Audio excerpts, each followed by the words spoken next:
En 2005, je suis enseignant et j'ai un master en histoire contemporaine et malgré ça, en fait, je vais me retrouver surveillant dans un lycée professionnel et je vais même être menacé par un élève qui, plus tard, je l'ai appris, va finir en prison.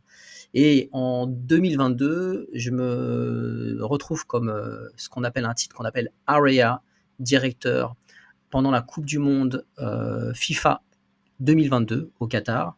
Et puis, encore 2 années plus tard, je suis directeur d'un Sofitel au Bénin. Alors, comment est-ce que j'en suis arrivé là? Comment est-ce qu'on passe de surveillant d'externat à directeur de Sofitel, en passant par directeur multi-sites, area director, c'est-à-dire que c'est pas un directeur d'un hôtel, c'est le directeur de plusieurs hôtels dans tout un quartier. Et c'était un petit peu mon cas, puisque pendant la Coupe du Monde 2022, j'étais le directeur de 25 hôtels. Donc, comment est-ce qu'on peut arriver à ça en partant de rien? Comme vous l'avez vu, je ne peux pas dire que j'avais une carrière qui était planifiée pour ça, puisque j'ai commencé avec une maîtrise d'histoire contemporaine, ce qu'on appelle aujourd'hui un Master 1 en histoire contemporaine. Donc, je vais te raconter un petit peu ça et je vais partir de 3 graves erreurs que j'ai fait dans ma jeunesse, dans la gestion de ma carrière et qui ont effectivement pu me coûter cher, mais qui, grâce à Dieu, de toute manière, ont contribué à former qui je suis aujourd'hui et puis à donner un petit peu un caractère original à ma carrière. Toutes les carrières sont uniques, mais la mienne est vraiment, vraiment particulière. Alors, ma première erreur, qu'est-ce que c'était? C'est une naïveté, la naïveté du jeune diplômé. Et si tu es dans ma situation, si tu es jeune diplômé, je pense que cette première erreur va t'intéresser. Alors en 2003, je viens de finir donc j'ai fini mes études en 2002, j'ai obtenu mon master avec, mention très bien à la Sorbonne et puis je me dis naturellement, je vais essayer de passer le CAPES d'histoire et évidemment je pensais moi que, avec un diplôme, un bac plus 5, c'était bon, le concours ça allait être quelque chose de facile et c'est effectivement, ce dans quoi on m'a élevé. On m'a dit: «Si tu travailles bien à l'école, tu vas à la fac et puis quand tu vas à la fac après tu vas pouvoir devenir enseignant». Sauf que pour devenir enseignant, il faut passer par des concours. Donc ça, c'était un petit peu nouveau pour moi, cette histoire de concours. Et j'ai compris que parfois, tu peux avoir les diplômes, mais si tu ne te prépares pas bien, notamment pour les concours, eh bien, tu peux totalement te planter. Donc, il faut bien prendre ça en compte. Là, si toi, tu passes des diplômes, il ne faut pas se dire que parce que tu as ton diplôme, que tu vas pouvoir trouver du travail. Moi, pour le coup, j'ai passé 2 fois le concours. Une fois, je me suis littéralement planté. Alors, c'était dans les années 2000, hein. Le niveau, c'était 5 ou 6 de réussite à l'époque au CAPES d'histoire-géographie. Mais n'empêche que j'étais un bon élève à la fac. Et ben, je me suis littéralement planté la première année. Et puis la deuxième année, je me suis planté à l'oral.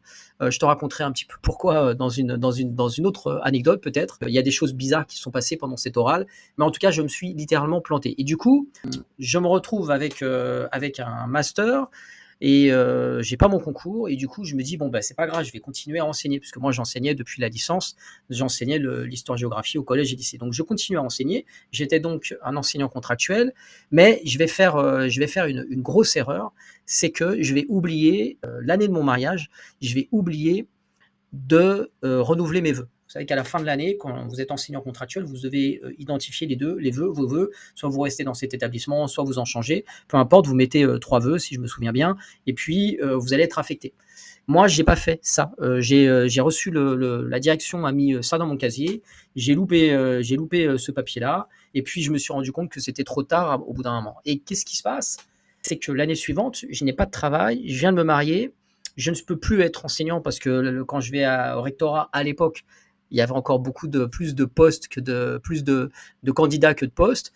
Bien à l'époque, on ne me trouve pas de travail. Donc je n'ai pas d'affectation. Et comme je suis marié, que je viens de me marier, je suis obligé de travailler. Je ne vais pas rester à rien faire. Et il n'est pas question pour moi de vivre avec le chômage. Donc je me dis, qu'est-ce que je peux faire? Je vais devenir surveillant. Et je me retrouve surveillant dans un lycée professionnel. Et on arrive dans une deuxième partie de ma vie un petit peu rigolote. Il s'est passé quelque chose, une autre anecdote dans ce lycée, juste pour te raconter un petit peu l'ambiance que c'est dans certains lycées. Alors j'étais surveillant, et puis moi, en fait, j'essayais de faire appliquer le règlement. Et je voyais des choses des fois qui n'allaient pas. Alors il y avait 95% des élèves qui me respectaient, parce que j'avais de super bons rapports avec eux, j'étais jeune moi aussi et le contact passait bien. Mais il y avait un certain groupe d'élèves aussi qui me voyaient un petit peu comme le shérif. Et je me rappelle d'un élève qui avait l'habitude en fait c'était un petit peu le dur de l'établissement et lui et sa bande de potes en fait ils avaient l'habitude de passer devant tout le monde, de passer en force devant les filles, devant les garçons et puis ils allaient à la cantine alors qu'il y avait 200 personnes qui attendaient. Et moi j'ai vu ça et ça m'a agacé, ça m'a profondément agacé et je me rendais compte en plus que la plupart des surveillants ne disaient rien généralement et du coup je lui ai dit: «Bah non, tu vas retourner, tu vas faire la queue, derrière». Alors du coup, bah, c'est parti, en cacahuète un petit peu. Il me menaçait, il a crié, «Arrêtez-moi!» Faut savoir que le gars, il pesait sans doute, 85 kilos, c'est-à-dire il devait peser, je pense, autour de 15 kilos de plus que moi et mesurait 1,80 m, donc peut-être 10 centimètres de plus que moi. Donc je devais pas vraiment je devais pas vraiment comment dire? L'impressionner. Et donc il voulait carrément se battre avec moi. Bah, moi aussi un petit peu à l'époque, j'étais un petit peu chaud, donc je lui ai dit: «Mais arrête de faire ton cinéma, regarde ce que tu as à faire, je termine à 18h ce soir, tu m'attends, je suis devant la grille et puis on se donne rendez-vous devant la grille». Et puis je pense qu'il a été étonné parce qu'il devait pas connaître beaucoup de surveillants qui parlaient comme ça.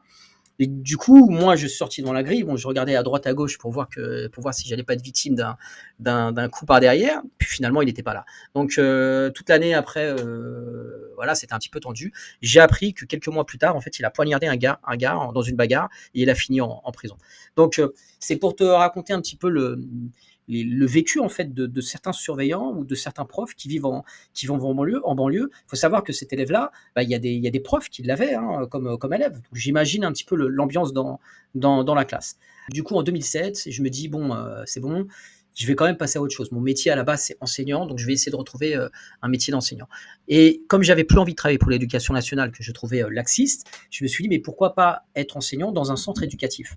Et j'ai trouvé un poste en Alsace, donc j'ai quitté la région parisienne pour aller en Alsace. Et pendant 2 ans, j'ai travaillé dans un centre éducatif, aussi avec des élèves qui avaient des problèmes, donc beaucoup d'entre eux étaient des délinquants.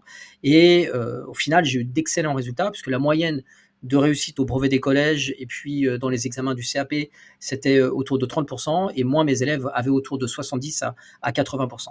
Donc, j'étais extrêmement bien vu, mais par contre, j'avais un collègue notamment, il était entre guillemets en train de me harceler. En fait, ça lui posait un problème d'avoir un Mehdi Bentabeh qui travaille avec lui. Et en plus, j'étais mieux payé que lui parce que c'est par rapport au diplôme. Il avait une licence, j'avais un master. Donc, il m'appréciait pas. Ça, c'est pas trop grave. Mais il me le disait en face, il me le disait derrière mon dos, il le disait à mes élèves. Donc, à un moment donné, je l'ai confronté. Ça a été tendu. Évidemment, il s'est dégonflé. Mais moi, en fait, je me suis dit, mais je vais pas pouvoir en fait travailler dans ces conditions-là avec en fait, je pouvais pas bosser dans cette. Donc je me suis dit, il faut que je fasse autre chose. Au final, c'est peut-être le moment de tourner une page de ma carrière.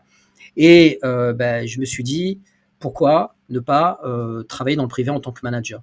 Et pour ça, avec un master d'histoire, vous pouvez rien faire. La réalité, c'est que sur le marché du travail, à part peut-être travailler dans des bibliothèques municipales ou être enseignant, il n'y a aucune entreprise qui voudra de vous. Donc j'ai commencé à postuler, j'ai envoyé des CV. Oui, mais j'ai une expérience d'enseignant, j'ai une expérience de machin, mais les gens n'en ont rien à faire. Donc dans le marché du travail pour les entreprises privées, et ça peut s'expliquer. Mais c'est qu'en France, en réalité, on est très rigide. Si vous n'avez pas exactement le même métier, mais c'est dans la plupart des pays du monde, en vérité, c'est comme ça. Si vous n'avez pas le même métier, on ne va pas vous prendre. Mais ce que je dis, c'est aussi valable dans le golf. D'ailleurs, c'est ce que je dis à mes élèves qui veulent, dans mes accompagnements pour s'expatrier en golf.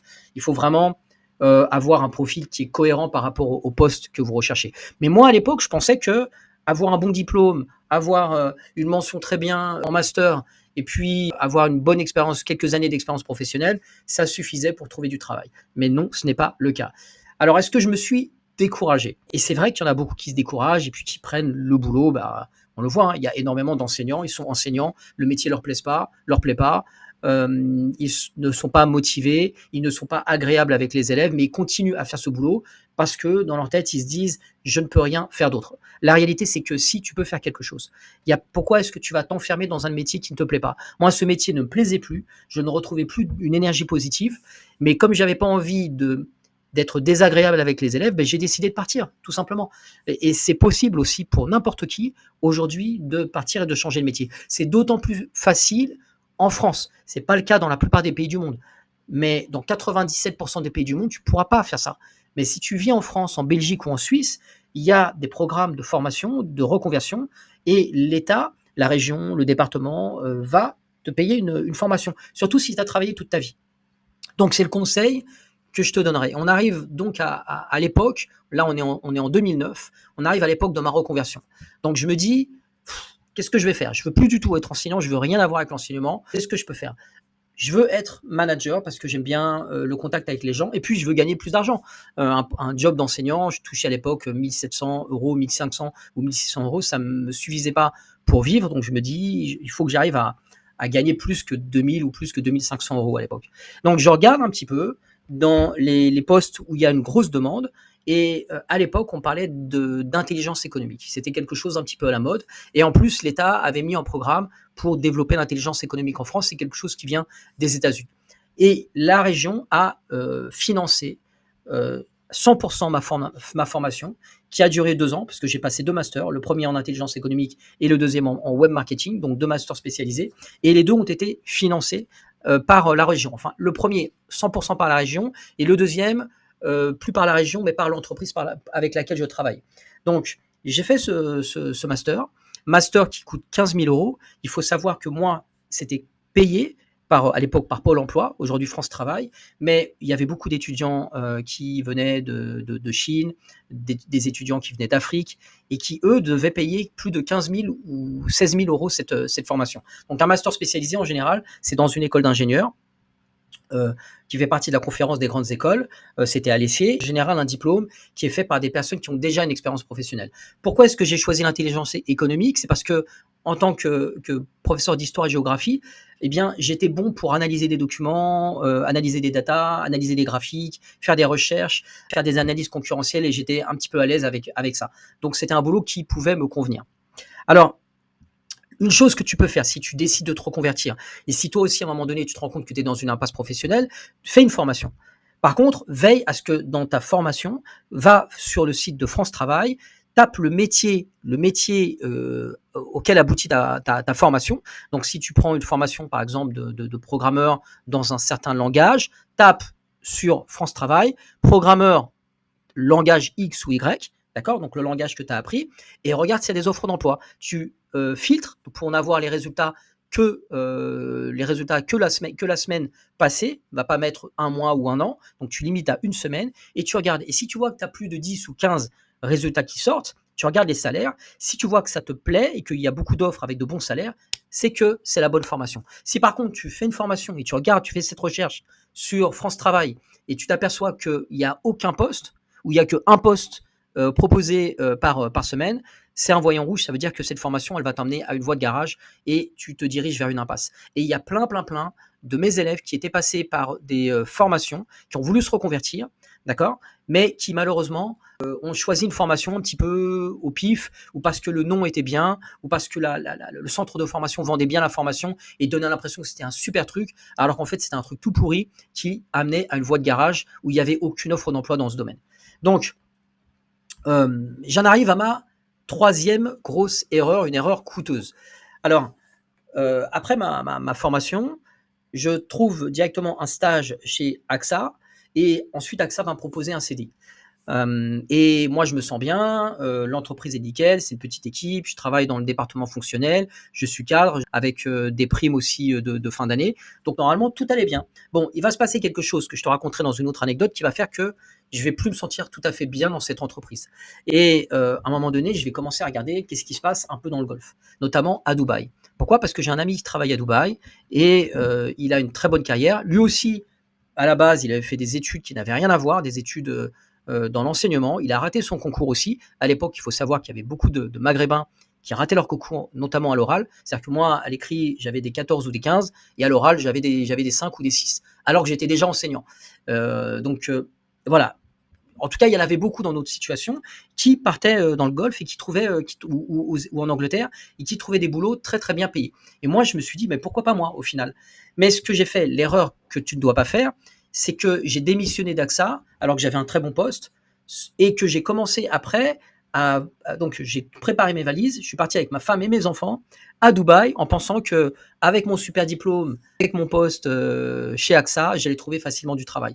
Comme si le marché à Dubaï attendait des Français qui n'ont, j'avais en vérité 2 ans d'expérience, qui n'ont quasiment pas d'expérience et surtout qui n'ont pas d'expérience dans le golf. Et je suis parti, à l'époque, il n'y avait pas la formation golf expat, hein, donc sans stratégie.